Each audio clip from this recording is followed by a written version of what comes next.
কোরআন শরীফ যদি সত্য হয়, কোরআনের একের পর এক তত্ত্ব আলোচনা রাখবো আপনাদের সম্মুখে। তবে একটা কথা মাথায় রাখতে হবে, কালকের 4 জন মরেছে খবর আছে। জন ছেলে কজন মরেছে? 4 জন। ট্রেনে ঝুলছে ঈদ মোবারক, ঈদ মোবারক, পোস্টার মাথায় লেগে চিৎ। বারবার করে সতর্ক করে দেই, পড়ে গেল। আপনারা শুনেছেন আমাদের ক্যানিং লাইনে। এরপরে মোটর বাইক অ্যাক্সিডেন্ট করে আমাদের ওই হগলডুগরির ওই রাস্তায় একজন মরে গেল, জওয়ান ছেলে। আল্লাহু আকবার। আমি মাইকে নিষেধ করেছি চাঁদ রাতে। কোথায় জলসা ছিল? চাঁদ রাতের দিন জলসা ছিল আপনার জীবনতলা ঈশ্বরীপুর। ঈদের দিনে জলসা ছিল কোথায়? ঈদের দিনে জলসা ছিল 4 নম্বর গোরানবোস ঘাটে। এখন কোথা থেকে আসছি? কেল্লা থেকে আপনাদের এখানে এসেছি। এই কথাটা কেন বললাম? এই যে কজন বসে আছি, আল্লাহর কসম আমাদের প্রত্যেকের নামের লিস্ট মালাকুল মউতের হাতে উঠে গেছে। কারণ সবে বরাতের রাতে লিস্ট তৈরি হয়। আমরা যারা এখানে বসে আছি, এই লিস্টে কার নাম উঠে আছে আমাদের কারো জানা আছে? বাপ, আপনি সুস্থভাবে রাস্তা দিয়ে হেঁটে যাচ্ছেন, অনেক লোক বলে যে ও তো ভদ্রভাবে মোটরসাইকেল চালায়, ও পড়লো কি করে, ঠ্যাংটা ভাঙলো কি করে, ও তো পড়া ছেলে না, খুব আস্তে যায়, লোকে এসে মেরে দেবে। কথা বুঝাচ্ছেন না? কারণ ওর মোটরসাইকেলের হ্যান্ডেলের উপরে আজরাইল বসেছিল, আর আজরাইল এসে টুক করে ঘুরিয়ে দিল, আপনার ধাক্কা লাগলো, মাথাটা নিয়ে ইঁটে ঠুকে দিল, আপনি মারা গেলেন। লোকে বলছে মাথায় যদি খটা না লাগতো দিব্যু বেঁচে যায়, শরীরে কোনো জায়গায় দাগ নেই, শরীরে কোনো জায়গায় দাগ নেই, শুধু মাথা একটু ফুলেছে, ওই জায়গাটায় মালাকুল মউত মেরে দিয়েছে। যে রসিলায় তোরে আমি নিয়ে নেব। আমার যুবক বন্ধুদের বলছি, আল্লাহর কসম কোটি কোটি নিয়ামতে আল্লাহ ডুবিয়ে রেখেছে, একটা ভাড়া চাইনি, শুধু আল্লাহ চায় বান্দা আমি তোদের প্রত্যেক দিন 5 বার করে ডাকছি, আমার ডাকে সাড়া দিয়ে যদি আমার বাড়ি এসে তোদের দাবিগুলো বলিস, আমি আল্লাহ সব দাবি পূরণ করব। জোরে বলো। আচ্ছা, আল্লাহর ক্ষমতা বেশি না আমাদের ক্ষমতা বেশি? না, এইটা 100-এর ভিতরে 95টা মুসলমান, এদের বিশ্বাস নেই যে আল্লাহর কোনো ক্ষমতা আছে। কারণ হলো একটা মানুষ, একটা বাপের উদাহরণ দেই। বাপ যদি ছেলের ডাকে কচি, এই শোন, যাবো না, তুই যেমন ভালোবাসি, বিশাল ভালোবাসি, একটু পানি দে, দেবো না, বাজারে যা, যাবো না, বাপ মুকুর মেরে মেরে ফেলে দেবো না তুমি।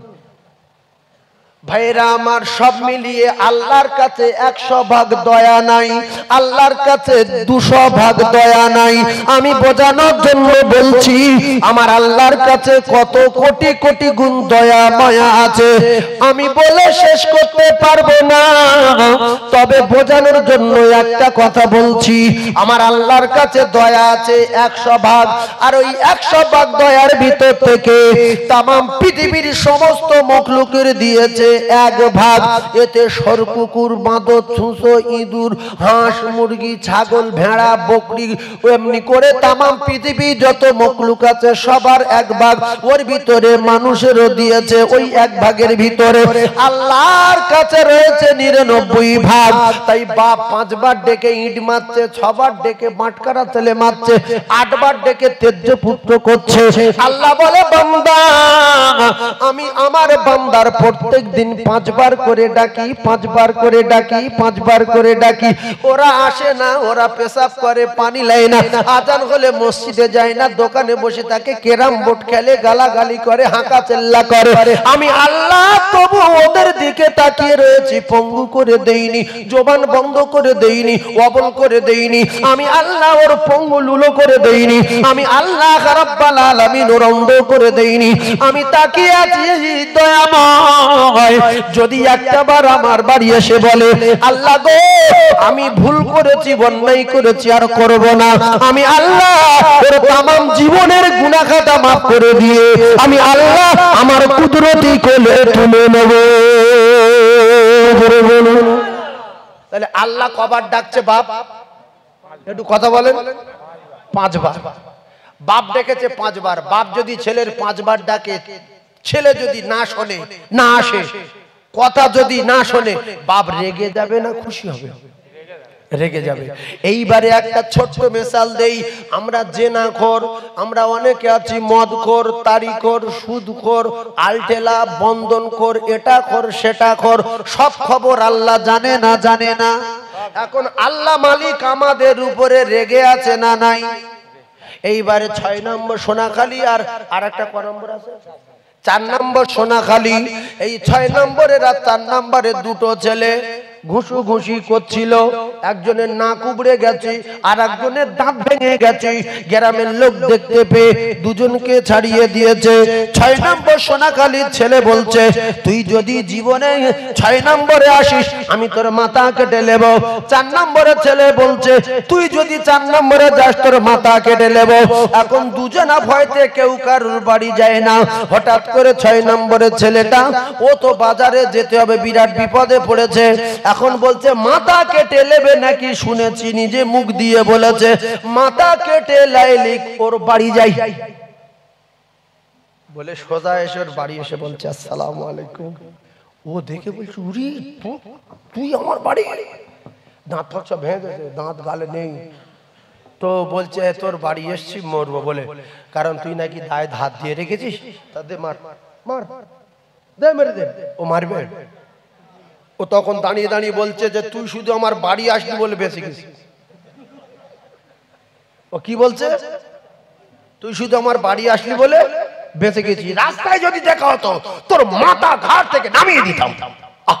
আল্লাহু আকবার। ও তখন বলছে যে তাহলে আমি যাই ভাই, বাজারে যাবো, বহুদিন যাইনি ভাই, 1 মাস হয়ে গেল। তা বলছে বস। গিন্দির বলছে এই চা করে দে। দেখেন যার মাথা কেটে দেবে তার চা করে দিচ্ছে। আমরা সুদখোর, গাঁজাখোর, জেনাখোর, চোর, মদখোর, পাত্তাখোর, হাঁড়িয়াখোর, আমরা যদি আল্লাহর বাড়ি যাই যে আল্লাহ আমাদের উপরে রেগে আছে। এত খোর, রাতের খোরের খবর আল্লাহ জানে, দিনের খোরের খবর আল্লাহ জানে, দিঘার খবর আল্লাহ জানে, বকখালির খবর আল্লাহ জানে, মাঠের খবর আল্লাহ জানে, কুঁজির খবর আল্লাহ জানে, ক্যালভার্টের ভেতর খবর আল্লাহ জানে, স্কুলের সিঁড়ির খবর আল্লাহ জানে। ও কলিজার টুকরারা রে, এত অন্যায় করেছি, আল্লাহ আমাদের উপরে বিরাট রেগে আছে। দুনিয়ার মানুষ কুকুর, হাঁস, মুরগি, ছাগল, ভেড়া, বকরির সবার যদি 1 গুণ থাকে, আল্লাহর কাছে 99 গুণ আছে। 1 গুণে যদি মাথা কেটে নেব বলে তার ক্ষমা করে দেয়, আল্লাহর কাছে 99 গুণ আছে। আমরা কোটি অন্যায় করে আল্লাহর বাড়ি গিয়ে যদি বলি আল্লাহ হয় মাথা কেটে দেন আর নয় ক্ষমা করে দেন, আল্লাহ বলে বান্দা তুই আমার বাড়ি এসে গেছিস, আমি তোর মাথা কেটে দেব না, আমি তোর জাহান্নামে দেব না, আমি আল্লাহ তোর কুদরতি কোলে তুলে আমি আল্লাহ তোর বেগুনা মাসুম করে দিলাম। একটুখানি যাওয়া যাবে না আল্লাহর বাড়ি মাঝে মাঝে? আমাদের কেউ নাই, একমাত্র আল্লাহ ছাড়া। বিশ্বাস করুন। ইয়াউমা ইয়াফিরুল মাররু বিনাকি ওয়া উম্মিহি ওয়া আবিহি ওয়া সাহিবাতিহি ওয়া বানি। কোরআন যদি সত্য হয়, এতগুলো চ্যানেল চলছে, এগুলো আবার কালকেরে ছাড়বে। ঘুরে ওয়াজ করার কাজ নাই, ওদিকে আবার লক্ষ্য রাখতে হচ্ছে, ভুল হলে লোক ফোন করবে। এই কথা ঠিক না বলবো? এই চ্যানেল ফ্যানেল যদি না থাকে তো হুড়ে ওয়াজ করবো, লোক পাগলা হয়ে শুধু আতার খাবে, শুধু আরো বলো, আমি জানি উড়িয়ে দেবো তো। হ্যাঁ, কিন্তু এই যে বিপদ, এই সামলাবো না আপনাদের সামলাবো? তাহলে ওয়াজ কিন্তু পুরো পৃথিবীর লোকের সামনে হচ্ছে। বলো ওয়াজ কোথায় হচ্ছে? পুরো পৃথিবীর মানুষের সামনে। এই জন্য এগুলো থাকলে আমাদের খুব সাবধান হয়ে ওয়াজ করতে হয়, ঘোড়া কাজ না। তাহলে ছেলে, মা, বাপ, ছেলে, মেয়ে একটু বোঝার চেষ্টা করবেন, এরা কি আপনার পরিচয় দেবে? কি জেনে বলেন দেবে? এখন ওদের ছাড়তে পারবেন? পরিচয় দেবে না, কোরআন শরীফ ছাড়তে পারবেন? শোনেন, এই ছেড়েছিল যারা, তারা হলেন আসহাবিকান নুজুম। তারা কারা? আসহাবিকান নুজুম। খুব গভীর ভাবে কথাটা বোঝার চেষ্টা করবেন। বিআইহিম ইকতিদাই, তুমি ভালো করে বোঝেন। আচ্ছা, আমরা যে কজন আছি, জীবনের চেয়ে বেশি রাসূলুল্লাহর একজন ভালোবাসি হাত তুলে দেখাতে পারবে? সবাই? এই কথাটা আল্লাহ, এই যে বলেছি, আল্লাহ দেখেছে না দেখেনি? হাত তুলেছি। দেখেছে। আমি কিন্তু এখন ওয়াজ ফুল ফুল শুরু করিনি, দরুদও পড়াইনি, নাহমাদু ওয়া নাস্তাইনু, শ্রদ্ধা ভাজন সভাপতি যে বলতে হয় তো নাকি, বলতে হয় না, হয় না? তারপর কিছুক্ষণ দরুদ শরীফ পড়ে যায়, কিচ্ছু বলেছি? কারণ উঠে পর ওয়াজ ধরেছি কেন সেটা আমি জানি, আমার আল্লাহ জানে। দরুদ পড়াইলে সব চলে যাবে, বুঝতে পারি না? সেই জন্য আমি এলাকার সন্তান হয়ে আপনাদের হাত ধরে করে দুটো পায়ে ধরে বলছি, কিছুক্ষণের মধ্যে চূড়ান্ত গতিতে ওয়াজ হবে। কারণ প্রত্যেকটা জিনিস মেশিন স্টার্ট দিলে কিছুক্ষণ ঢুক ঢুক ঢুক ঢুক ঢুক করে তারপরে স্টার্ট দেয়। প্রত্যেকটা মেশিনই আমার মেশিন আস্তে আস্তে করে শুরু করতে করতে করে যখন ফুল ফুল শুরু হয়ে যাবে আর তখন ঠেকান যাবে না, একটু পরে শুরু হবে। তো একবার দরুদ পড়ে আর শুরু করবো, আপনারা দরুদ পড়বেন একবার, রহমত পাবেন কটা? 10টা। ওয়াহিদাতান, একবার। সাল্লাল্লাহু আলাইহি ওয়াসাল্লাম 10টা। বলুন সুবহানাল্লাহ, চিল্লে বলেন সুবহানাল্লাহ। একবার তাকবীরে ধ্বনি দেন, নারে তাকবীর। আল্লাহ এই মাহফিলকে কবুল করেন, বলেন আমিন। আর একটু জোরে বলেন আল্লাহুম্মা আমিন। নারে তাকবীর। সেকেন্ডে ঈমানদার, সেকেন্ডে বেঈমান, এর তত্ত্ব শুনেন। একটা ছোট্ট কথা বলি দরুদ পড়ার আগে। ধরুন রাসূলুল্লাহ বলেছে, তোমার মায়ের চেয়ে বেশি, তোমার বাপের চেয়ে বেশি, তোমার ছেলের চেয়ে বেশি আমার ভালোবাসতে হবে। আচ্ছা, এটা কি রাসূলুল্লাহর বানানো কথা? একটু কথা বলেন। আপনারা সবাই দিল থেকে বলছেন বানানো কথা না তো? আল্লাহ বলেছে আমার দোস্তর সমস্ত কথাগুলো আমার বলা কথা। আমার দোস্ত একটা কথা বানায়নি, একটা কথা বানায়নি। এখন এখানে যদি আমরা রাসূলুল্লাহকে ছেলে মেয়ের চেয়ে বেশি ভালোবেসে থাকি, ছেলে মেয়েকে বেশি ভালোবেসে থাকি, তাহলে ছেলের যদি 1 বিঘা জমি দেই, নবীর দিতে হবে 24 কাঠা, মানে 2-3 কাঠা করে বেশি দেবো, কারণ যার বেশি ভালোবাসি তার বেশি দিতে হবে। এইবারে তখন আপনারা বলবেন যে আমি এ ধর্মই নেই, নবী এমনি ভালোবাসি কিন্তু জমি জায়গা দেওয়া হবে না, না ভালোবাসি। তাহলে এটা সত্য কথা বলছি না মিথ্যা কথা বলছি? না, মিথ্যা কথা। ভালোবাসি ছেলের চেয়ে বেশি, তাহলে ছেলের 1 বিঘা, নবীর 1 বিঘা 5 কাঠা, এইটা হলো সত্য কথা। এটা সত্য কথা না? কিন্তু ভালোবাসি মুখে, দিলে জায়গা দেই না, ভালো করে বুঝবেন। এরপরে ছেলের চেয়ে বেশি ভালোবাসেন নবী, ভালো করে বোঝেন। ছেলের চেয়ে যদি বেশি ভালোবাসেন, তাহলে রাসূলুল্লাহর কথা মতো আপনার ছেলের যদি 1 কাঠা জমি দেন, নবীর 2 কাঠা, আর আপনার ছেলের যদি 1 বিঘা দেন, নবীর 1 বিঘা 5 কাঠা, আর আপনার ছেলের যদি 1 লাখ টাকা দেন, নবীর দিতে হবে 1,10,000। আর যদি বলেন এরকম কেউ করেছে, এ তো মনে মনে প্রশ্ন হয়তো। ভালো করে বোঝার চেষ্টা করুন, কে কে করেছে কে না করেছে, একটুখানি বোঝার চেষ্টা করুন।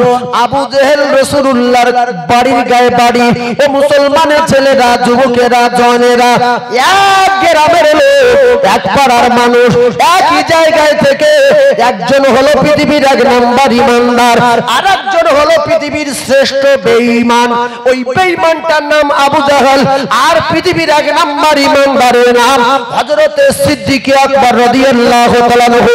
একবার জোরে বলুন সুবহানাল্লাহ। রাসূলুল্লাহর স্ত্রী, প্রথম স্ত্রী যিনি, তিনি হলেন হযরত মা খাদিজাতুল কুবরা রাদিয়াল্লাহু তাআলা আনহা। রাসূলুল্লাহ বলেছেন, আমার খাদিজা तमाम পৃথিবীর 1 নাম্বার।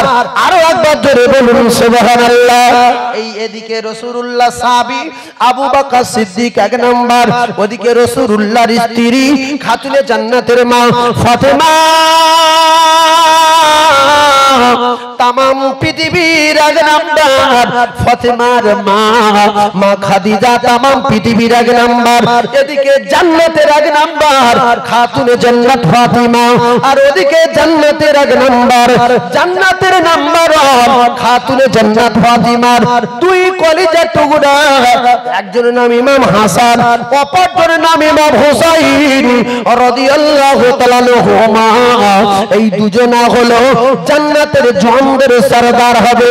আর এই দুজনের মা রাসূলুল্লাহ বলেছেন সমস্ত জান্নাতি নারীদের সরদারিনী হবেন। আর এই সরদারের মা হযরতে মা খাদিজাতুল কুবরা तमाम পৃথিবীর এক নাম্বার দুনিয়ার জমিনে বেঁচে থাকতে থাকতে আল্লাহ পাক খাদিজার জন্য আল্লাহর জান্নাতে বাড়ি বানিয়ে দিয়েছিল। ঘরের সংবাদ রাসূলুল্লাহ দিয়ে দিয়েছে যে তোমার জন্য আল্লাহর জান্নাতে বাড়ি তৈরি হয়ে গেছে। আর কিতাবের ভিতরে এসেছে মা খাদিজাকে আমার আল্লাহ পাক সালাম বলেছিলেন পৃথিবীর জমিনে। জোরে বলুন সুবহানাল্লাহ। কায়দা কি? কায়দা কটা শুনেলেন? যারা এরকম হলো কি করে? এরা এরকম হলো কি করে? এই লোকটা ভ্যান চালাতো, চারতলা বাড়ি করলো কি করে? তারপর শুনলো যে একটা ব্যবসা করে, ওই ব্যবসাটা করে আমার নিজের চারতলা বাড়ি করার ইচ্ছা জাগে না জাগে না? জোরে বলেন। যে আমার সামনে ভ্যান চালাতো, চারতলা বাড়ি করলো কি করে? ওই ব্যবসা আমি করব। কথা বলছেন না? দেখছে মুদিখানা দোকান চালিয়ে গ্রামে 1 কোটি টাকার মালিক, আমার তো 50 লাখ হবে, মেরিও পাশে মুদিখানার দোকান খুলেছে। খুলেছে না খুলে? বলছে অটো চালিয়ে 2 তলা বাড়ি করেছে, আমার ছেলের অটো কিন্তু আমার তো 1 তলা হবে। তাহলে ইমানদার পৃথিবীর 1 নাম্বার যে হয়েছে কি করে? তিনি যদি পৃথিবীর 1 নাম্বার হয়, আমরা তো 1000 নাম্বারের ভিতরে একজন হতে পারবো। সেইটা আমি বলবো, ভালো করে বোঝার চেষ্টা করবেন। আপনারা শিক্ষিত মানুষ, জ্ঞানী মানুষ, বুদ্ধিজীবী, কি করে আবু বকর সিদ্দিক পৃথিবীর 1 নাম্বার হলো? আর কি করে মায়েদের ভিতরে মা খাদিজাতুল কুবরা পৃথিবীর 1 নাম্বার হলো? কি করে খাতুনে জান্নাত ফাতিমা জান্নাতের 1 নাম্বার হলো? ও মুসলমানেরা, যুবকেরা, জওয়ানেরা, আমরা যদি তাদের স্মরণ করতে পারি, রাসূলুল্লাহ জানিয়েছেন বিআইহিম ইকতিদাইতুম ইহতিদাইতুম, তোমরা হেদায়েত পেয়ে যাবে, গ্যারান্টি গ্যারান্টি গ্যারান্টি। জোরে বলুন, আরো জোরে বলুন সুবহানাল্লাহ। একবার চিল্লে তাকবীরে ধ্বনি নারায়ে তাকবীর, আর একবার দরুদ শরীফ আল্লাহুম্মা সাল্লি আলা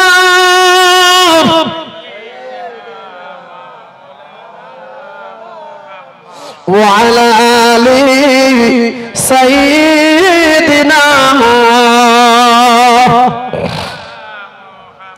শিশু মুসাকে ভাসিয়ে দিলেন ওই মিশরের নীল দরিয়া, শিশু মুসাকে ভাসিয়ে দিলেন ওই মিশরের নীল দরিয়া। আর জাগার ভয়ে ভাসিয়ে দিলেন উঠল পাহাড় কিনারায়। আর ফেরাউন বলে ও আসিয়া, এই এলো মোর দুশমন, যারা দেহ মনে ভাঙবে আমার এই সিংহাসন। আল্লাহুম্মা, খুব ভালো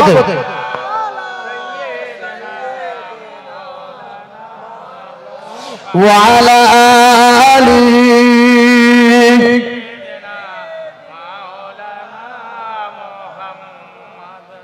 বিশ্বাস দেখেন, ঈমান কারে বলে দেখেন ভাই। একটা ঘরের ভিতরে 2টো মানুষ, এই ওয়াজটা মুখস্থ করে নেন। একটা ঘরের ভিতরে কটা মানুষ? 2টো মানুষ। একজন মানুষ রাসূলুল্লাহ, একজন মানুষকে রাসূলুল্লাহ। এই সহজ একদম সাদা ভাষায় বলছি, মুখস্থ করে নেন। একটা ঘরের ভিতরে 2টো মানুষ, একজন মানুষ রাসূলুল্লাহ আর একজন মানুষ শেরে খোদা আলী। কজন? 2জন। এদিকে চ্যালেঞ্জ করলো আল্লাহ রসুলের চাচার সঙ্গে আবু জেহেল। হামজা রাদিয়াল্লাহু তাআলা আনহু ছিলেন পালোয়ান। হামজা কে? রাসূলুল্লাহর কে?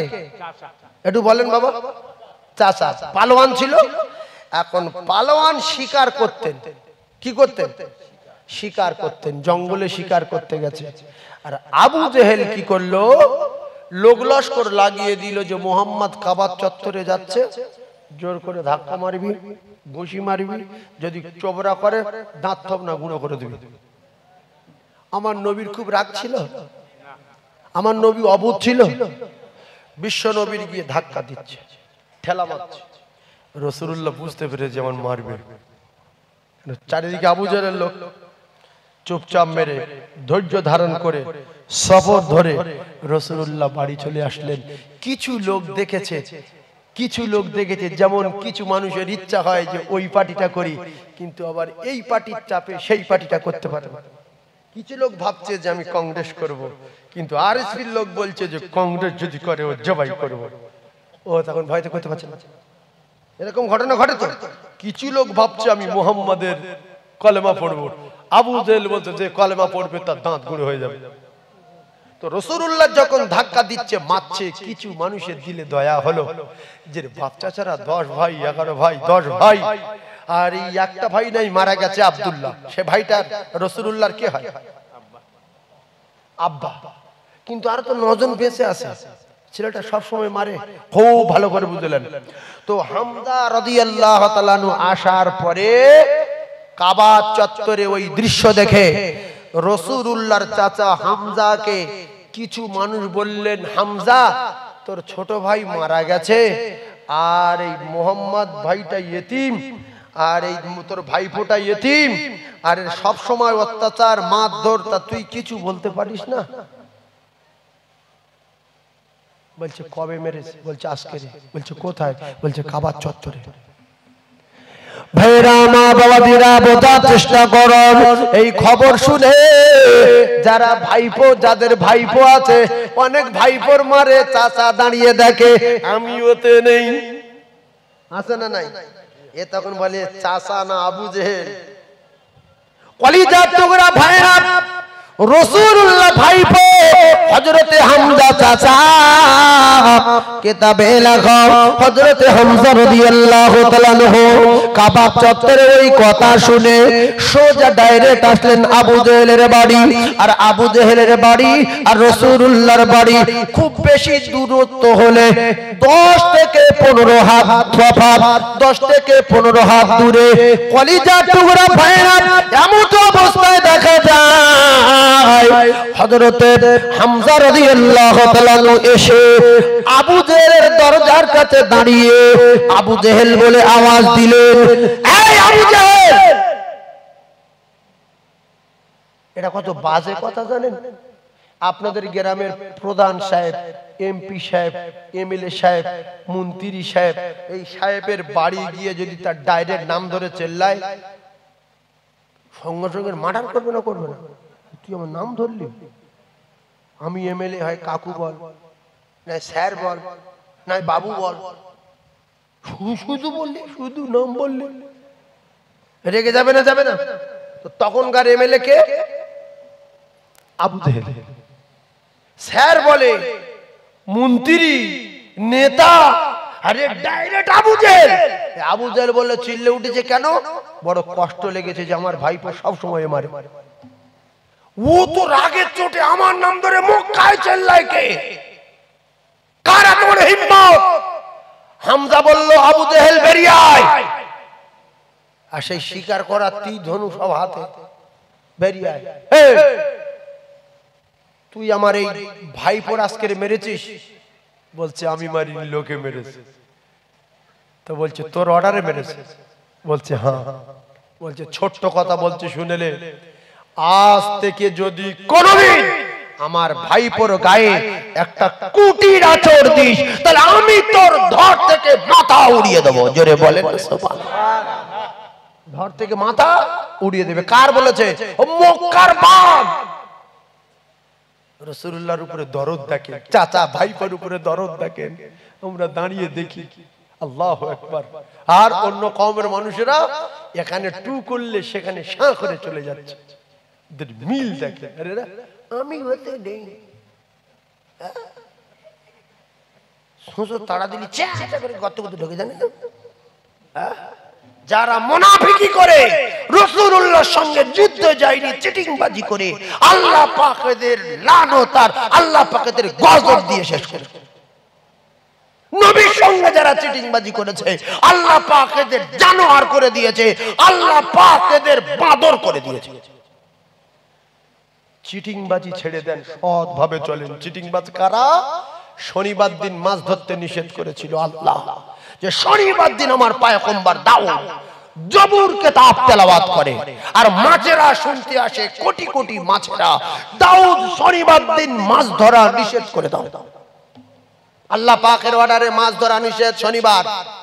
মানুষ চিটিংবাজি করলো যে আল্লাহ যেহেতু শনিবার দিন মাছ ধরতে নিষেধ করেছে, আল্লাহর কথা না মানলে একটা খারাপ জিনিস আল্লাহ রেখে যেতে পারে। এক কাজ কর, নেট কেন, জাল লিয়ে আয়, সব মাছগুলো আটকা, রবিবার ধরে খাবো।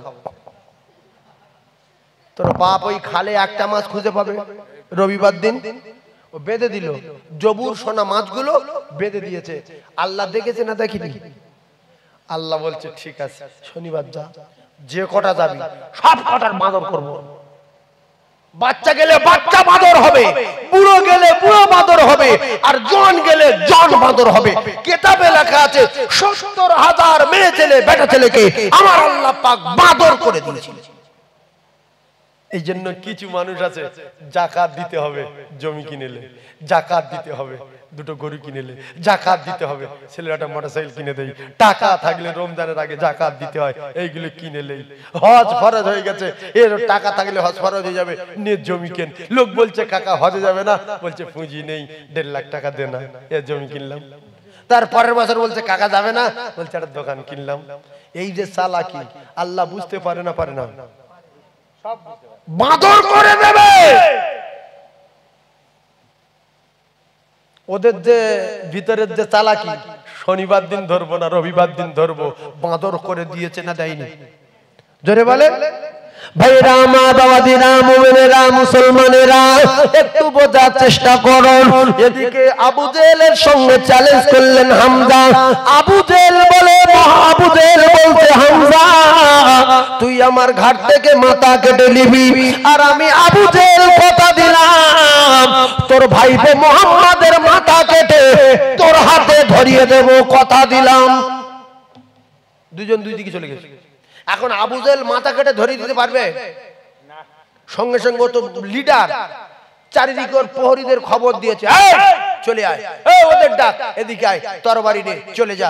ওই ঘরে মুহাম্মদ শুয়ে আছে, মাথা কাটা। কিতাবে লেখা আছে মাথা কাটতে গেল, মাথা কাটতে গিয়ে ঘরের চারিদিকে দাঁড়িয়ে গেল, খোলা তরবারি সবার হাতে, তরবারিগুলো ঝলমল ঝলমল করছে, টক টক করছে। আমরা বলি ও মুসলমানেরা, এরা যখন ঘর ঘেরাও করেছে আল্লাহ তখন দেখতে পাচ্ছিল না, পাইনি। আল্লাহ বলে জিবরিল আমার দোস্তর মাথা কেটে নেবে, তুমি এই মুহূর্তে চলে যাও।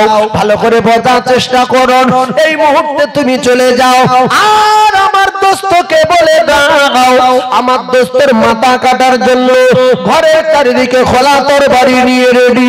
আমার দোস্তর কোরআন পড়তে বলে, ওয়াজাল্লা মিন বাইনি আইদিহিম সাদ্দা ওয়া মিন খালফিহিম সাদ্দা ফাগশাইনাহুম ফাহুম লা ইবসিরুন। আমার দোস্তর কোরআন পড়তে বলে, আর এক মুঠো কাঁকর বালি দিয়ে আমার দোস্তকে ছড়িয়ে দিতে বলে। জিবরিল বললেন ইয়া রাসূলুল্লাহ, ওরা ঘরের চারিদিকে খোলা তরবারি দিয়ে রেডি, আপনার মাথা কেটে নিয়ে আপনার চাচার হাতে ধরিয়ে দেবে। ইয়া রাসূলুল্লাহ, আপনি কোরআন শরীফের আয়াত পড়েন আর ঘরের ভিতরে কাঁকর বালি নিয়ে ছড়িয়ে দেন। রাসূলুল্লাহ বললেন জিবরিল, ওরা তো ঘরের বাইরে, আমি ঘরের ভিতরে কোরআন আয়াত পড়ে কাঁকর বালিগুলো নিয়ে ছড়িয়ে দেব, কিন্তু ওদের চোখে পৌঁছাবে কি করে? আল্লাহর জিবরিল বললেন ইয়া রাসূলুল্লাহ, আল্লাহ পাক বলে পাঠিয়ে দিয়েছেন আমার দোস্ত শুধু ঘরের ভিতরেই ছড়িয়ে দেবে, আর আমি আল্লাহ আমার দায়িত্ব হলো ঘরের বাইরে কাফেরদের চোখে পৌঁছে দেওয়া। রসুল ছড়িয়ে দিলেন, ঘরের বাইরে কাফেরের চোখ ভর্তি হয়ে গেল। ভাই কারোর চোখে যদি বালি পড়ে ও আর তাকাতে পারবে? শুতিয়ে রেখেছে, বলছে পালানো যেন দেখ, আরে আল্লাহ দেওয়া বালি এত সহজ কথা বুঝাচ্ছেন না? এইবার ঠেলতে ঠেলতে ঠেলতে ঠেলতে হঠাৎ করে একটু চোখটা পরিষ্কার হয়ে গেছে। রসুল তো চলে গেছে, রসুল চলে গেছে। এইবারে রাসূলুল্লাহ বলছে আলী তুমি ঘরের ভিতরে শুয়ে পড়ো, দেখছো তো চারিদিকে তরবারি নিয়ে আমার মাথা কেটে নেব বলে আবু জেহেলের সেনাবাহিনীরা চারিদিকে ঘিরে নিয়েছে। তুমি এক কাজ করো বাবু, তুমি আমার এই চাদরটা গায়ে দিয়ে আর আমার বিছনায় শুয়ে পড়ো, আমার মাথা কাটবে, আমি চলে যাচ্ছি, তুমি এখানে শুয়ে পড়ো, সকালবেলা আমানতের মালগুলো নিজে হাতে বন্টন করে দিও। ভাই আমরা হলে কেউ ওই ঘর ভিতরে শোবো? কি বলবো যে আপনি বলেন কি, আপনার মাথা কেটে নেবে আর আপনি ফালাচ্ছেন আর আপনার রুমাল আমার গায়ে, তার মানে শিওর আমার মারু। ও ঢুকলে তো রাসূলুল্লাহর রুমাল দেখে তো মারবে। হযরত আলী বললেন, ইয়া রাসূলুল্লাহ জান, আমি ঘরের ভিতরে একা। ভালো করে বিশ্বাস ঈমান কারে বলে দেখেন, ঘরের ভিতরে আলী কাররামাল্লাহু ওয়াজহু একা, আমরা হলে কেউ দাঁড়াতাম না। ও মুসলমানেরা, রাসূলুল্লাহ বেরিয়ে গেলেন, আর রাসূলুল্লাহ বেরিয়ে যাবার সময় একবার কাবার দিকে তাকায় আর একবার সামনের দিকে তাকায়।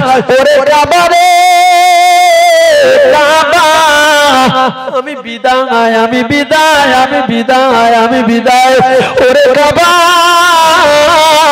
বিশ্ব নবী একবার কাবার দিকে তাকায় আর একবার সামনের দিকে তাকায়। শুধু জন্মভূমির মায়ায় আমার দয়ার নবী, নূরের নবী মক্কা ছেড়ে চলে যায়, আর জন্মভূমির মায়ায় নবী বারে বারে ফিরে যায়।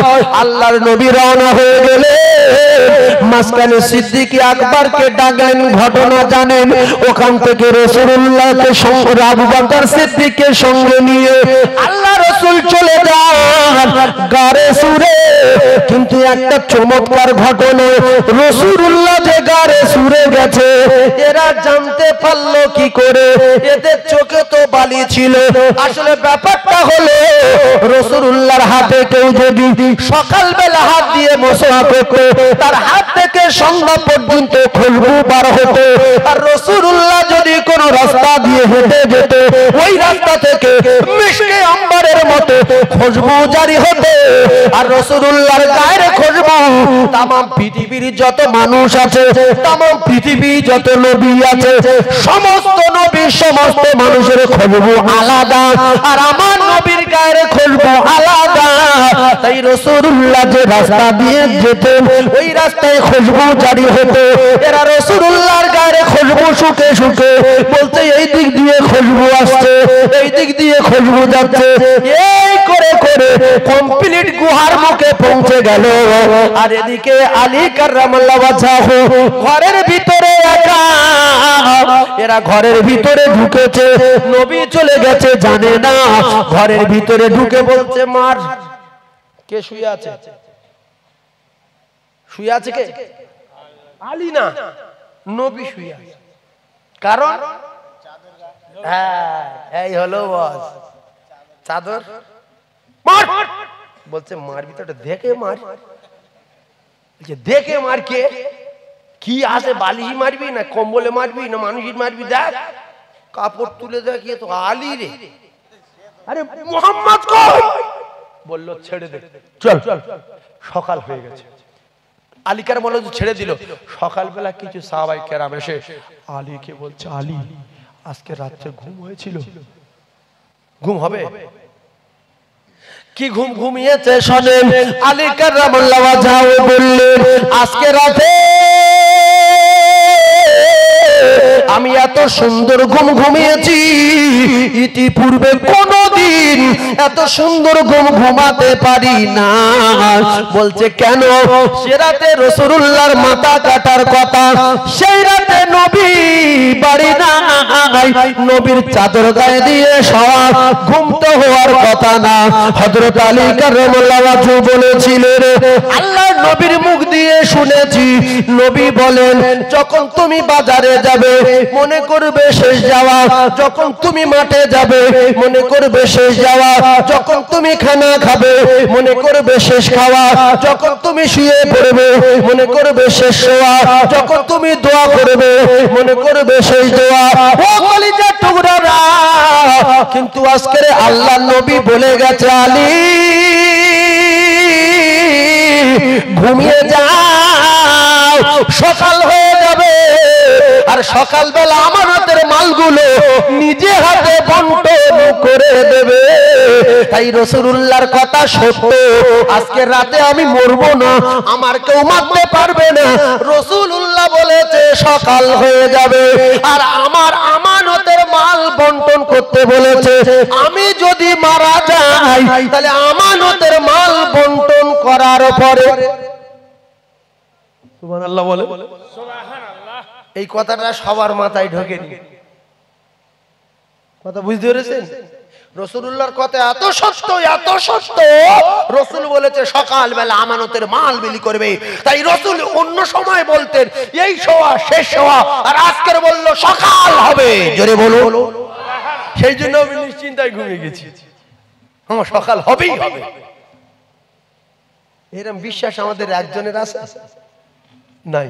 যদি থাকতো এই মুহূর্তে জমি বিক্রি করে টাকার বস্তা নিয়ে বলতাম তোদের মাদ্রাসায় কি লাগবে বল, কারণ এই মাদ্রাসাটা নবীর ঘর, আমি জমি বিক্রি করে এনেছি, দুতলা করবি, হ্যাঁ, পাথর লাগাবি, হ্যাঁ, পুট্টি করবি, সব আমি করে দিলাম, কারণ শুধু জান্নাতের বিনিময়ে, জোরে বলো আর জোরে বলো। ছেলের দিলে পাবেন না, মেয়ের দিলে পাবেন না, আর আপনার জামাত দিলে পাবেন না, কিন্তু রাসূলুল্লাহ দিলে আল্লাহর কসম জান্নাতে পাবেন। ভাইরা আমার, বাবাজিরা, একটু বোঝার চেষ্টা করুন। আল্লাহ নবীর সাহাবী শেরে খোদা আলীর বিশ্বাস দেখলেন, এরপরে আল্লাহ নবী দুনিয়ার বাদশাহ বিশ্ব নবী গারে সুরে গুহার ভিতরে চলে গেলেন। আল্লাহর কুদরত বোঝা বড় তাই মাকড়সায় আল্লাহর কথা শোনে, কবুতর পায়রা আল্লাহর কথা শোনে, তামাম মখলুক আল্লাহর কথা শোনে, কাফ আল্লাহর কথা শোনে, মাছ আল্লাহর কথা শোনে, পানি আল্লাহর কথা শোনে, সবাই আল্লাহর কথা শোনে। ইউনূস নবী মাছের পেটে শুনেছেন 40 দিন ছিল, কিন্তু মাছ আল্লাহর কথা শুনেছে না শোনেনি, কিন্তু খেয়েছে কি? 40 দিন মাছের পেটে কি খেয়েছে? আল্লাহ খেয়েছে। হ্যাঁ, বিনা অক্সিজেনে আল্লাহ চাইলে বাঁচাতে পারে না, পারে না। এইবারে বোঝার চেষ্টা করুন, আল্লাহ নবী দিন ও দুনিয়ার বাদশা গর্তের ভিতরে, আর ওই গর্তের মুখে ছিল, আপনারা শুনেছেন, কবুতর পায়রা। আজ ওই গর্তের মুখে কবুতর রয়েছে ঝাঁকে ঝাঁকে, হাজারে হাজারে। আমি নিজে ওই গর্তের ভিতরে ঢুকেছি, ওই গর্তের ভিতরে ঢুকে আমি 2 রাকাত নামাজ পড়েছি, আমার আল্লাহ পাক শুনছে।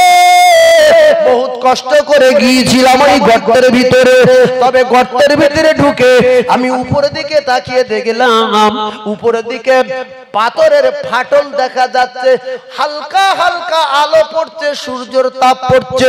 সিদ্দিক আকবর কাপড় ছিঁড়ে ছিঁড়ে, পাকড়ি ছিঁড়ে ছিঁড়ে বন্ধ করেছিলেন, যাতে করে বেঈমানদের চোখ না পড়ে যায়। আল্লাহ নবী দিন দুনিয়ার বাদশা আকায়ে নামদার তাদের মদিনা যখন গর্তের ভিতরে ঢুকে গেলেন, সেন্টটা কি আর তেমন পাওয়া যাচ্ছে না। কিসের সেন্ট? আতরের সেন্ট, রাসূলুল্লাহর গায়ের সেন্ট। একটু বোঝার চেষ্টা করবেন, যখন পাওয়া যাচ্ছে না তখন কেউ কেউ বলছে মুহাম্মদ এখানে আসেনি, মুহাম্মদ যদি আসতো তো প্রচন্ড খুশবু বার হতো, আর এই গর্ত এখানে কিছু নেই, কারণ মাকড়সার জাল আছে। যদি একটা ঢিলও গর্তই পড়ে তো জাল ছিঁড়ে যাবে না, যাবে না? ঢিল যদি গর্তের মুখে ফেলা হয় জাল ছিঁড়বে না, ছিঁড়বে না? মাকড়সার জাল তো দৃঢ় বিশ্বাসের ভিতরে কেউ নাই। আরো একটা কথা বলি শোনো, এর ভিতরে যদি কোনো মানুষ যেত তাহলে কবুতর উড়ে পালাতো, কবুতর পায়রা উড়ে পালাতো। এই জন্য একটা ছোট্ট কথা বলি, ভালো লাগবে। পায়রার জন্য রাসূলুল্লাহর দোয়া যে তোর জীবনে খেটে খেতে হবে না, তুই যেখান থেকে মাল আনবি সেখান থেকে মাল আনবি, কি খাবি চিন্তা করবি, ঘর কোথায় বাঁধবি, কোথায় কাটলি আইবি, কোথায় ঝড়ে উড়ে যাবে। লোকে তো ডেকে ভালোবেসে নিজে ঘর বেঁধে দেবে, আপেলের পেটি লেবুর পেটি খুঁজে আনবে, 5 ইঞ্চি তক্তা করবে, করে তোর ঘর বাঁধবে, বেঁধে চাল দেবে, ছোলা দেবে, গম দেবে, ভাত দেবে, তুই হদ্দ খাবি। আর তুই পায়খানা করলে ওরা রেগে যাবে, নামাজের পাটি পড়বে, গায়ে পড়বে, তুই ওদের গায়ে পায়খানা করলে নামাজ হবে, নামাজের পাটি পায়খানা করলে নামাজ হবে। তোর পায়খানা পাক ঘোষণা দিয়ে দিলাম, সুবহানাল্লাহ বলেন। তাহলে পায়রার কোনো চিন্তা আছে? আচ্ছা, আপনারা যদি রাস্তায় পায়রা দেখতে পান, লাঠির বাড়ি মারবেন? বলবে আয় আয় আয়। যদি হাতে আসে সঙ্গে সঙ্গে চুমু খাবে, শোনা রে কি সুন্দর পায়রা রে, বাড়ি নিয়ে গিয়ে এই তক্তা কই লিয়ে আয়, লিয়ে আয়। তক্তাতে ঘর বেঁধে দিল, বিড়াল চৌকি দিচ্ছে, সাপের চৌকি দিচ্ছে। আল্লাহু আকবার, আল্লাহু আকবার। এরপরে মাকড়সা মারবেন না, মাকড়সা মারবেন না। যদি বলেন ঘরে খুব তো জাল বাঁধে, আল্লাহর নবীর দোয়া, ওর বলে দিয়েছে তোর খেটে খেতে হবে না, তোর জীবনে খেটে খেতে হবে না, তুই শুধু মোস্তান দেখে এবার খাবি। কেরা মোস্তান? টুক করে এক জায়গায় বসে জাল বুনে দিল সাঁ করে, এবারে মাল পড়ছে বসে বসে দেখছে খুব বিয়াড়া করছে, পাক দিচ্ছে, দিয়ে ওখানটা পস, কিছুক্ষণ পরে খাচ্ছে। ও নড়ে যেতে খুব বিয়াড়া করলে আস্তে করে গিয়ে টুক করে দুটো পাক দিয়ে আবার ঘাটি হয়। আর ওই জাল এমন জাল, মশা মাছি যে যাবে আটকে যাবে না, যাবে না। আর কি কায়দা, এখান থেকে হালকা করে সোজা উড়ে গিয়ে ওই খুঁটি একটা সুতো বেঁধিয়ে আর ওপর থেকে সুতোর উপর সাঁ করে চলে যাবে, আসে না নাই? আর আরেকটা জিনিসের মারার অর্ডার, সেটা হলো জেটকুড়ি, না জেটকুড়ি না, টিকটিকি।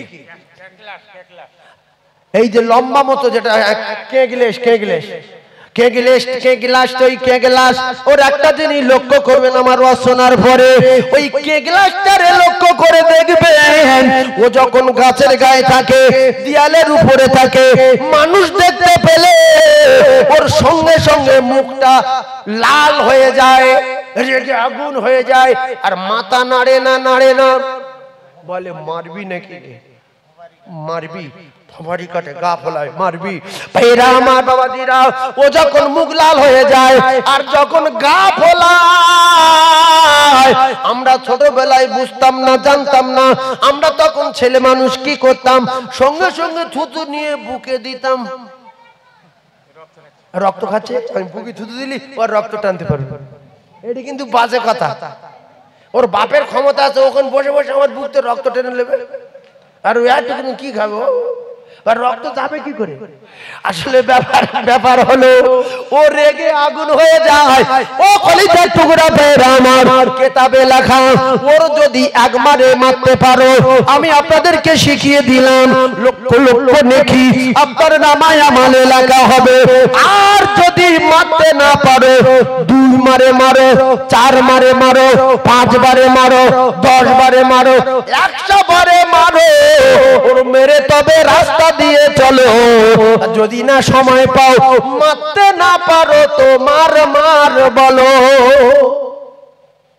আচ্ছা, পায়রার পা লাল কেন বলেন তো? পায়রার পা লাল কেন? এই গোরগাঁটের নিচে থেকে সব লাল না? হ্যাঁ, যদি আপনাদের বলে যে লাল কেন, এই পায়রার পা লাল কেন, কলিজার টুকরা ভাই একটু বোঝার চেষ্টা করুন। নূহ নবীর কিস্তি কতদিন ভাসছিল? 40 দিন। আল্লাহু আকবার। আর এই আপনাদের যাদের বেটা আছে, বেটা, এরাও একটু রেগে যাবে আমার উপরে, তো রেগে যায় যাকে।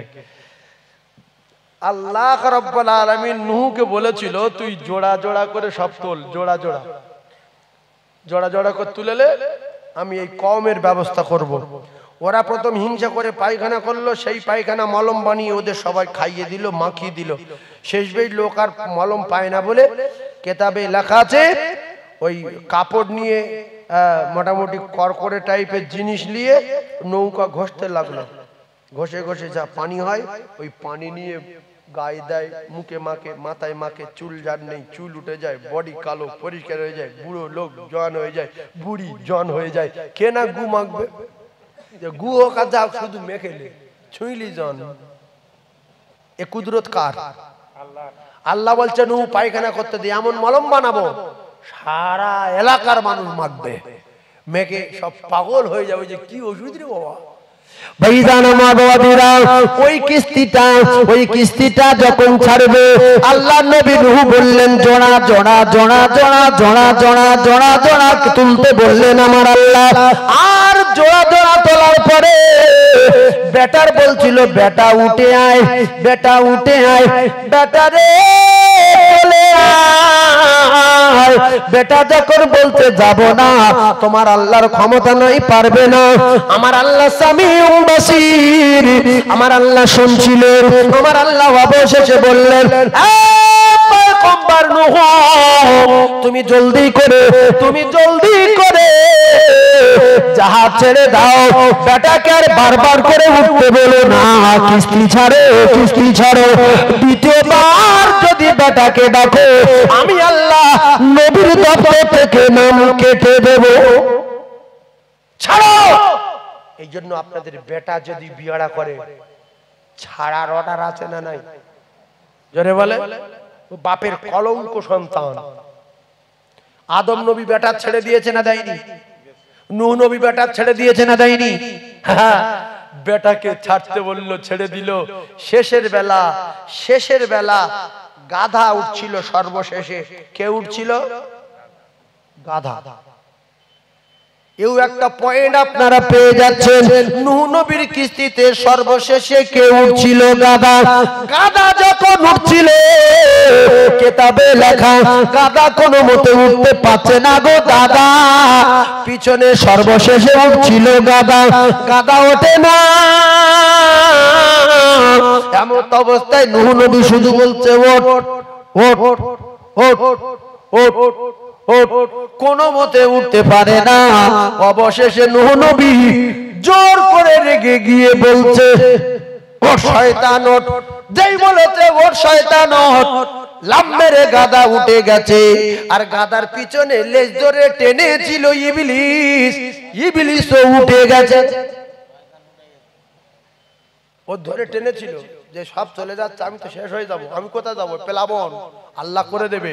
এইবারে কিস্তিতে উঠে দেখছে ইবলিস। নূহ বলছে তুই আমার জাহাজে উঠলি কেন? আই বেঈমান বলছে আমি কারোর বিনা অনুমতিতে কারোর জাহাজে উঠি না। অনুমতি দিয়েছেন তাই উঠেছি। বলছে আমি কই অনুমতি দিলাম? আমি তো সব জোড়া জোড়া তুলেছি, তোর তো আমি উঠতে বলিনি। বলছে গাধারা যখন উঠছিল না, আর আপনি তখন রেগে মেগে গিয়ে বললেন ওঠ শয়তান ওঠ, আমি আর দেরি করতে পারিনি। কথা বলতে পারছেন না ভাইজান আমার বাবাদিরা? পায়রার পালাল কেন? 40 দিন মুসলমানেরা, যুবকেরা, জনেরা 40 দিন কিস্তি ভাসছিল। ভাসতে ভাসতে এদিকে তো বেটার 12টা আল্লাহ পাক বাজিয়ে দিল। আল্লাহ পানি তুলতে পারে না। সবকিছু ছাড়া সবকিছু যিনি পারেন তিনি হলেন আমার আল্লাহ। আমার আল্লাহ পানি তুলে দেখিয়ে দিলেন।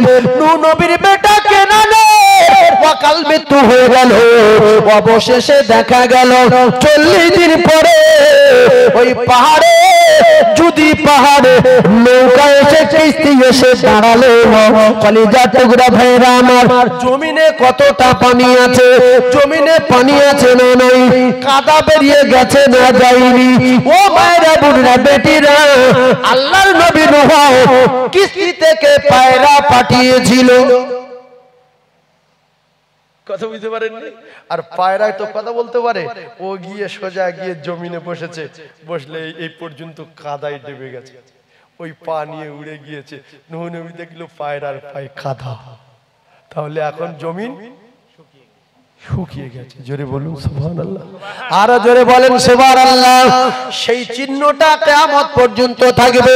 পৃথিবী যতদিন থাকবে প্রত্যেকটা পায়রার পা ওই পর্যন্ত লাল থাকবে, যে পর্যন্ত নূহ নবীর ওই প্লাবনের পরে জমিনে কাদা দেখা গিয়েছিল। কিন্তু আরেকটা অবাক করা ঘটনা, নূহ নবী আলাইহিস সালাতু ওয়াস সালাম যাবার সময় একটা বুড়িকে বলেছিল, কিন্তু মানুষ তলাতুলি করতে গিয়ে, গরু ছাগল তলাতুলি করতে গিয়ে বুড়ি বলেছিল বেটা নৌকায় কি খাবো না খাবো ঠিকই নাই, মেয়েরা তো এইগুলো করে, কোথাও বেড়াতে গেলে কোথাও যাবো বললে আমি এখানে ওখানে কোথায় কি খাবো তার ঠিক নাই, একটু আলু ভাজা করে নেই, দুটো রুটি তৈরি করে নেই। বুড়ি বললে বেটা নুহু রে, তুই যদি নবী হোস, তোর কথা সত্য কথা, তোর কথা না মানলে অসুবিধা আছে, তবে আমি তোর নবী বলে মেনে নিলাম, আমি রুটি করি, তাড়াতাড়ি করে তুই সব গুড়িয়ে তুলে লে, যাবার সময় আমার ডেকে নিয়ে যাবি। এদিকে ছেলের অত্যাচার, ওদিকে গরু ছাগল হাঁস মুরগি ভেড়া সবার অত্যাচার, এই করতে করতে বুড়ির কথা ভুলে গেছে। বুড়ির কথা ভুলে গেছে। আরে আল্লাহু আকবার, আল্লাহু আকবার। বুড়ির কথা ভুলে যাওয়ার পরে চলে গেল, আর কিস্তি উঠে ভাবছে সে বুড়ি, এই বুড়ি যদি মরে যায় ভেসে যায় গজবে, নূহ নবীর আল্লাহর দরবারে কৈফিয়ত দিতে হবে না? যে তোমার মেনে নিল বুড়ি, রুটি করছিল তুমি তোলনি কেন? ওই গজবে সব চলে গেল, আল্লাহর কাবাও চলে গেল। কি চলে গেল? আল্লাহর কাবা। এই যে কাবাটা আছে, কার কাবা? কার তৈরি কাবা? কথা বলে, আমরা তো সবাই মুসলমান, সবাই বলেন এই যে কাবাটা আছে এটা নবী ইব্রাহিম আলাইহিস সালাতু ওয়াস সালামের কাবা। তৈরি করেছেন কে? নবী ইব্রাহিম আলাইহিস সালাতু ওয়াস সালাম। আগে তৈরি কাবা বাপ আদম আলাইহিস সালাতু ওয়াস সালাম। ভালো করে বোঝার চেষ্টা করুন, এই নবী নূহ আলাইহিস সালাতু ওয়াস সালামের প্লাবনে কাবার অস্তিত্ব ছিল না, কাবা নাস্তা নাবুদ আর বরবাদ হয়ে গেল। ও ভাইয়েরা, বাবাদেরা, যুবকেরা, জওয়ানেরা, এমত অবস্থায় দেখা গেল আল্লাহর নবী নূহ আলাইহিস সালাতু ওয়াস সালাম ওই কাবা যখন ভেঙে গেল, সব লয় হয়ে গেল, পৃথিবী লয় হয়ে গেল, গাছপালা শেষ হয়ে গেল, 40 দিন পার হয়ে গেল। নূহ নবী কিস্তি ধরার পরে বুড়ির কথা স্মরণ করে আস্তে আস্তে দেখতে লাগলো। ও ভাইরা, বাবাদিরা, অবশেষে দেখা যায় বুড়ি যে আমার রুটি করব বলে বুড়ি আমার নিয়ে যেতে বললো, আমি তো বুড়িকে নিয়ে যেতে পারিনি, বুড়ি তো আর বেঁচে নাই। পাহাড় এখান থেকে সেখানে হয়ে গেল, গাছপালা এখান থেকে সেখানে হয়ে গেল, আল্লাহর কাবা ধ্বংস হয়ে গেল। মানুষ, গরু, হাঁস, মুরগি, ছাগল, ভেড়া, ও কলিজার টুকরারা, যুবকেরা, জওয়ানেরা জোড়া জোড়া তুলে নিয়ে বাকি যত নবী দুশমন ছিল, মানুষ ছিল, সব প্লাবনে শেষ হয়ে গেল। বুড়ি নাই, বুড়ি নাই, বুড়ি নাই। আল্লাহ বলে প্লাবন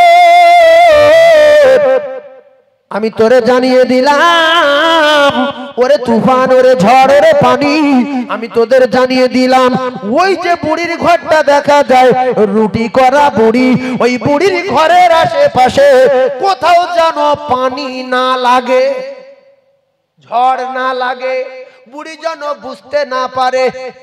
40 দিন তুফান হয়ে গেল, বুড়ি কিচ্ছু বুঝতে পারিনি। নূহ নবী গেল, বুড়ি রুটি করা শেষ হয়নি। নূহ নবীকে দেখতে পেয়ে বলছে, বাবা কিস্তি ছাড়বে? সুবহানাল্লাহ বললেন না? সুবহানাল্লাহ। বলছে কিস্তি ছাড়বে, আমার রুটি করা হয়ে গেছে। নূহ নবী অবাক হয়ে যাবে না? যাবে না? এ কি? আমরা যে আল্লাহ বিশ্বাস করি না, নামাজ পড়তে যাই না, আল্লাহ হুকুম আদায় করি না, মাথায় টুপি দিতে লজ্জা লাগে, পেশাব করে পানি দিতে গেলে কষ্ট লাগে, পাক থাকতে গেলে একটা কেমন বাজে লাগে। আল্লাহু আকবার, আল্লাহু আকবার, আল্লাহর ক্ষমতা দেখেন। বুড়ি বলছে, বাবা আমার সব হয়ে গেছে, চলো যাই। নবী বলছে, মা তুমি কিছু বুঝতে পারো না? আল্লাহু আকবার। বলছে তুমি কিছু বুঝতে পারো না? বলছে কি বাবা, তুমি তো বললে আমি তোমার ডেকে যাবো, আমি রুটি করা হয়ে গেছে, চলো যাই, বেরিয়ে পড়ি। বলছে তুমি বাইরে বার হবে না? বলছে রুটি করতে, কখন রুটি করবো, কখন বাইরে বার হবো?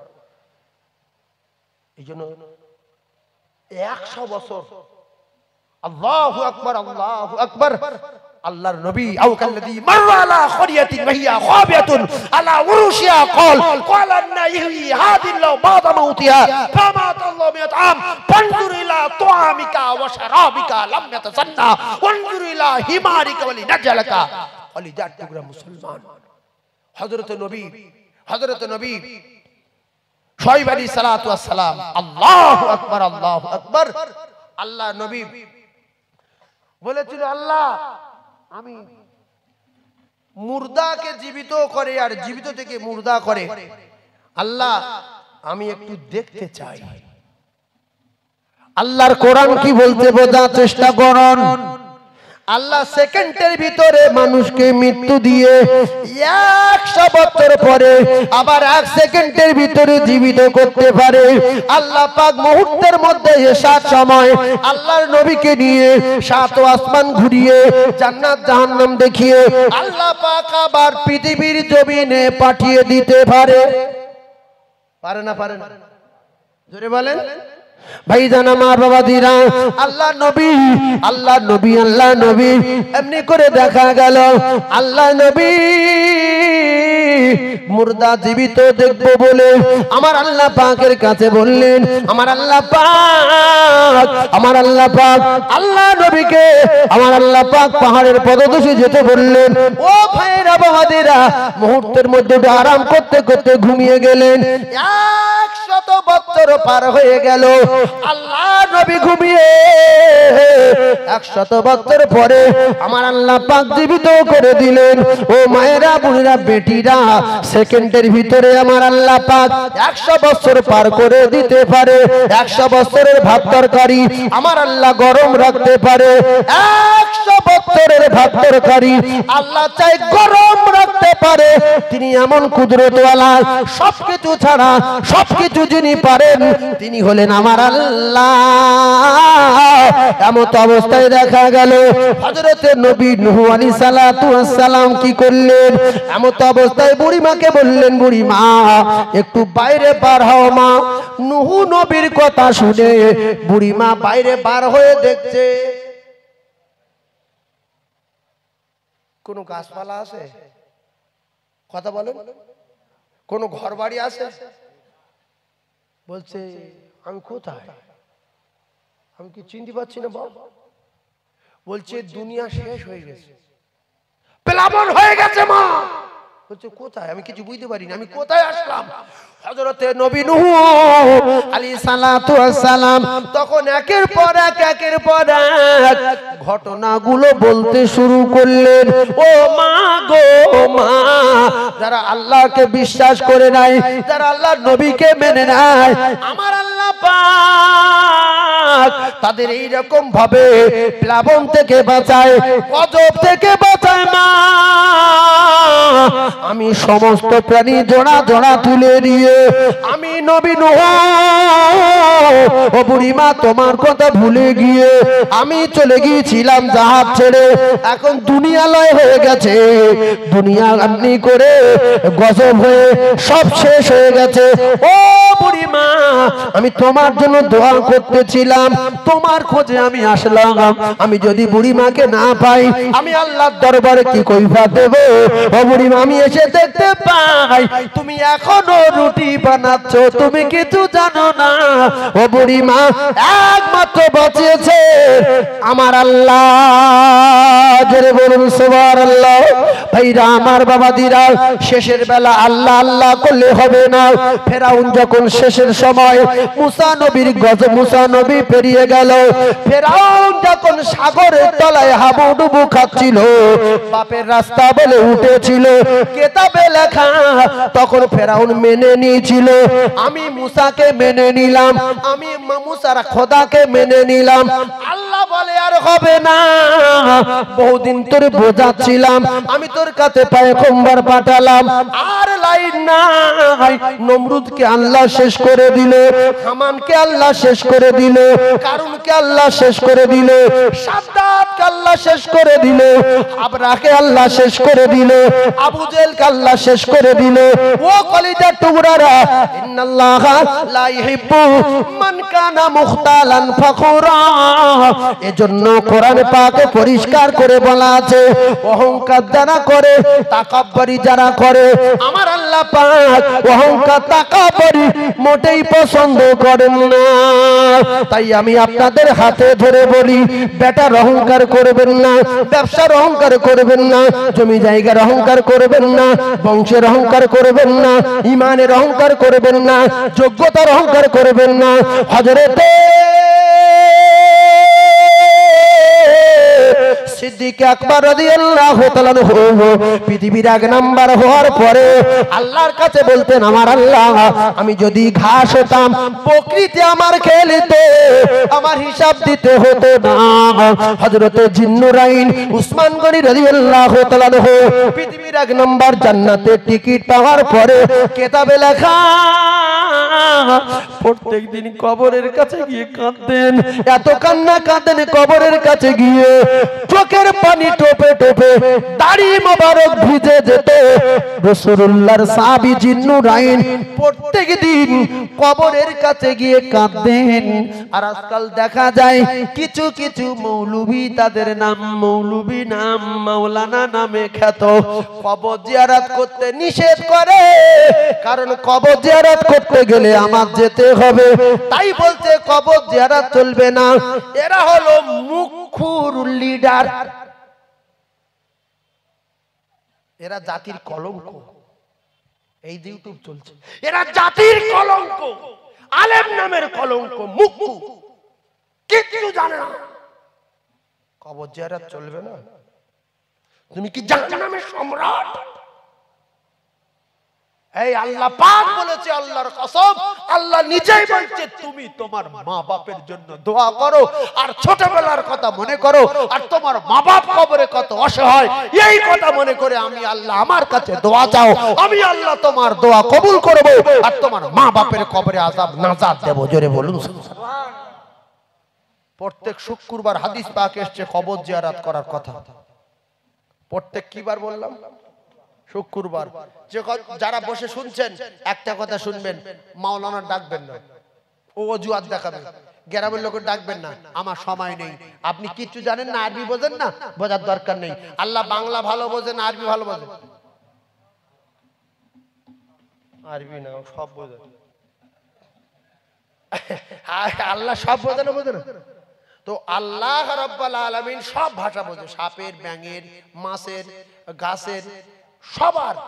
আমরা বাংলা বলি, কবরের কাছে যাব, গিয়ে বলবো কুল হুয়াল্লাহু আল্লাহু সামাদ লাম ইয়ালিদ ওয়ালাম, যেরকম জানি আলহামদুলিল্লাহ বিল গায়রি মাগদুবি আলাইহিম কুল আল্লাহু আল্লাহু সামাদ লাম ইয়ালিদ ওয়ালাম, কিছু না জানি বিসমিল্লাহির রহমানির রহিম লা ইলাহা ইল্লাল্লাহু মুহাম্মাদুর রাসূলুল্লাহ। এই লা ইলাহা ইল্লাল্লাহ মুহাম্মাদুর রাসূলুল্লাহ বলে সওয়াব হয় না, হয় না? এটা বলবেন। আলহামদুলিল্লাহ সূরা জানি না, কুলু সূরা জানি না, কবরের কাছে গিয়ে বলবো লা ইলাহা ইল্লাল্লাহু মুহাম্মাদুর রাসূলুল্লাহ, আর কিছু জানি না। এবার বাংলা কথা বলতে পারি তো?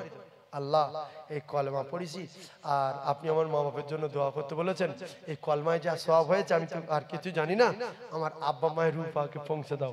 আল্লাহ বুঝতে পারবে না? পারবে না? পারবে তো? এই যে আমাদের মাওলানা আব্দুল মারুফ সাহেব বলছিলেন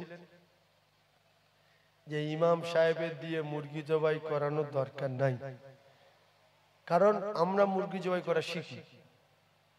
তাহলে আমার স্ত্রী তো পাক থাকে, আমি তো মুসলমানের বাচ্চা, পাক থাকি, পেশাব করে পানি নি, আমি ঈমানওয়ালা, কলমা পড়ে রেখেছি, তাহলে আমি বিসমিল্লাহির রহমানির রহিম জানি না। তাহলে আমরা যদি বাড়িতে এই আমি জবাই করব, আমার স্ত্রী জবাই করবে, আমার মেয়ে জবাই করবে, সবাই জবাই করা শিখলো, দোয়াটাও বিসমিল্লাহির রহমানির রহিম বললো, আর পরেশান হতে হলো না। নাহলে ইমাম সাহেব ঘুমাচ্ছে, ও হুজুর, আরে কে রে বাবা, না মুরগি জবাই করো, তুমি শুয়ে রয়েছো, ওঠো। ইমাম সাহেব বলছে যাও ঘুমোতে যা। ও মা দেয় না, ওর মা ওর বাপ আসলো, বললো যে এমন ইমাম রেখেছো, মুরগি জবাই করিনি, শুধু ভাত খাও। না নিয়ে যাইনি, নিয়ে গিয়েছিল তোমার মেয়ে, ফিরে দিয়েছে। এগে বলছে তোমার মসজিদে রাখবো না, হাঁটো, শুধু ভাত। তাই কেন, তা আমি কি করবো, শুধু ভাত? না তুমি মুরগি জবাই করো। এই কথাটা বোঝাচ্ছিল যে ইমাম সাহেবটা মুরগি জবাই করার জন্য না, আর এই মুরগি জবাই করার জন্য অনেক ইমাম চলে গেছে মসজিদ থেকে, তালবি তালে এসে ডাকে তো, হাঁসটা জবাই করে দাও, এজন্য মারুফ সাহেব বলেছে যে ইমাম সাহেবের দিয়ে মুরগি জবাই করানো ঠিক না, যেহেতু আমরা মুসলমান আমরা নিজেরা জবাই করব। কি বলবো? বিসমিল্লাহ আল্লাহু আকবার। কথা বুঝতে পারেন? কলিজার টুকরা মুমিন উচ্চ স্বরে একবার তাকবীরে ধ্বনি দেন।